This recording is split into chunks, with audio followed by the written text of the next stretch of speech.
25 जनवरी सुबह से शिवचर के इंडिया क्लब के मैदान में सुधेंदु पाल मेमोरियल दूसरे विभागीय क्रिकेट प्रतियोगिता का आनुষ্ঠাनिक तौर पर उद्घाटन किया जाएगा और इस प्रतियोगिता को सफल बनाए जाने के लिए जिला क्रीड़ा संस्थान की ओर से अपील किया गया है। पत्रकार सम्मेलन के जरिए इस दिन विस्तारित तथ्य भी उजागर किए गए। ধন্যবাদ।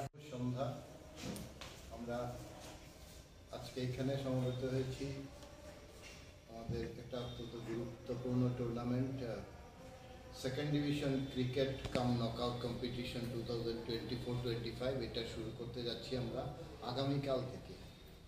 এটা খেলা হবে ইন্ডিয়া ক্লাব গ্রাউন্ডে। কালকে প্রথম খেলা শুরু হবে 9টার সময়।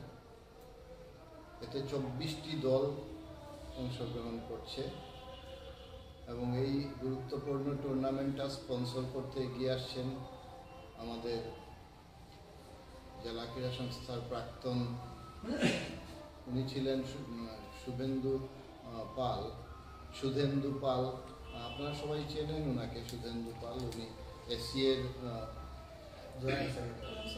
জয়েন্ট সেক্রেটারি ছিলেন এসিএর, আর জেলা ক্রীড়া সংস্থার তো উনি ভাইস প্রেসিডেন্ট ছিলেনই। আর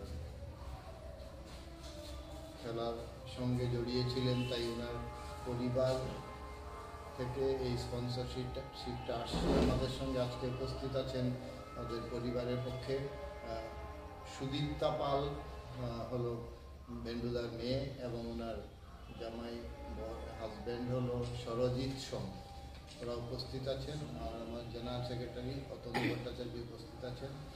আমি এই কথাটাই বলবো যে এই 24টি দল নিয়ে খেলা কালকে শুরু হবে। মাঠে যাতে দর্শক উপস্থিতি বাড়ে এই জন্য আপনাদের কাছে আবেদন রাখছি। এবং আজকে যে এই যে টুর্নামেন্টটা ওরা করছে, এটা ওদের কত নম্বর হইল? Second addition. ওরা গত বছরও এই টুর্নামেন্টটা স্পন্সর করেছিল। এইরকম স্পন্সর টুর্নামেন্ট আয়োজনে অনেক টাকা খরচা হয়, তাই স্পন্সরশিপ না পেলে জেলা ক্রীড়া সংস্থার পক্ষে এইগুলো চালিয়ে যাওয়া বিশেষ অসুবিধাজনক হয়। তাই আমি জেলা ক্রীড়া সংস্থার পক্ষ থেকে দাতা পরিবারকে আন্তরিক ধন্যবাদ। অ্যাকচুয়ালি আপনারা তো সবাই জানেনই, আমার বাবা ক্রিকেট প্রেমী ছিলেন, সব খেলারই পাগল ছিলেন উনি, এবং ওনার হোল লাইফ খেলার প্রতি ডেডিকেটেড ছিল। এবং আমি বলবো যে বরাক ভ্যালি থেকে উনি প্রথম, এখন অবধি সেই রেকর্ড কেউ ভাঙেননি, জয়েন্ট সেক্রেটারি পোস্ট অবধি এসিএর উনিই পৌঁছেছিলেন, আসাম ক্রিকেট অ্যাসোসিয়েশনের। আর কোনো বাঙালি এখন অবধি হননি। তো ওনার এন্টায়ার লাইফটাই ডেডিকেটেড ছিল ক্রিকেট এবং লোকের করার জন্য, সেবা করার জন্য।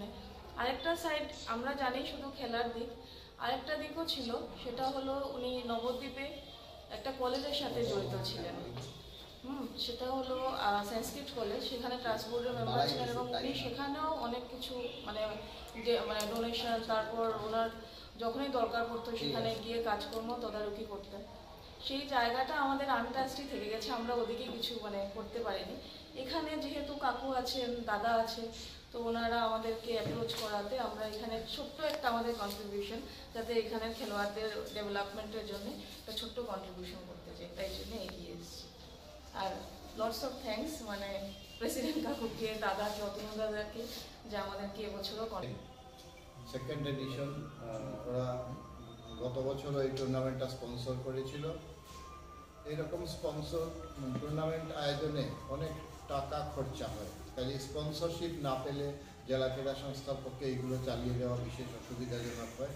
তাই আমি জেলা ক্রীড়া সংস্থার পক্ষ থেকে দাতা পরিবারকে আন্তরিক ধন্যবাদ।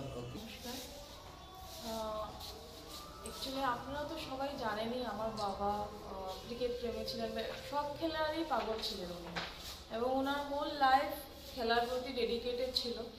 এবং আমি বলবো যে বরাক ভ্যালি থেকে উনি প্রথম, এখন অবধি সেই রেকর্ড কেউ ভাঙেননি, জয়েন্ট সেক্রেটারি পোস্ট অবধি এসিএর উনিই পৌঁছেছিলেন, আসাম ক্রিকেট অ্যাসোসিয়েশনের। আর কোনো বাঙালি এখন অবধি হননি। তো ওনার এন্টায়ার লাইফটাই ডেডিকেটেড ছিল ক্রিকেট এবং লোকের করার জন্য, সেবা করার জন্য। আরেকটা সাইড আমরা জানি শুধু খেলার দিক, আরেকটা দিকও ছিল, সেটা হলো উনি নবদ্বীপে একটা কলেজের সাথে জড়িত ছিলেন। সেটা হলো সংস্কৃত কলেজ, সেখানে ট্রাস্ট বোর্ডের মেম্বার ছিলেন এবং উনি সেখানেও অনেক কিছু মানে ডোনেশন, তারপর ওনার যখনই দরকার পড়তো সেখানে গিয়ে কাজকর্ম তদারকি করতেন। সেই জায়গাটা আমাদের আনটাচডি থেকে গেছে, আমরা ওদিকে কিছু মানে করতে পারিনি। এখানে যেহেতু কাকু আছেন, দাদা আছে, তো ওনারা আমাদেরকে অ্যাপ্রোচ করাতে আমরা এখানে ছোট্ট একটা আমাদের কন্ট্রিবিউশন, যাতে এখানের খেলোয়াড়দের ডেভেলপমেন্টের জন্য একটা ছোট্ট কন্ট্রিবিউশন করতে চাই, তাই জন্য এগিয়ে এসেছি। আর লটস অফ থ্যাঙ্কস মানে প্রেসিডেন্ট কাকুকে, দাদাকে, অতনু দাদাকে, যে আমাদেরকে এবছরও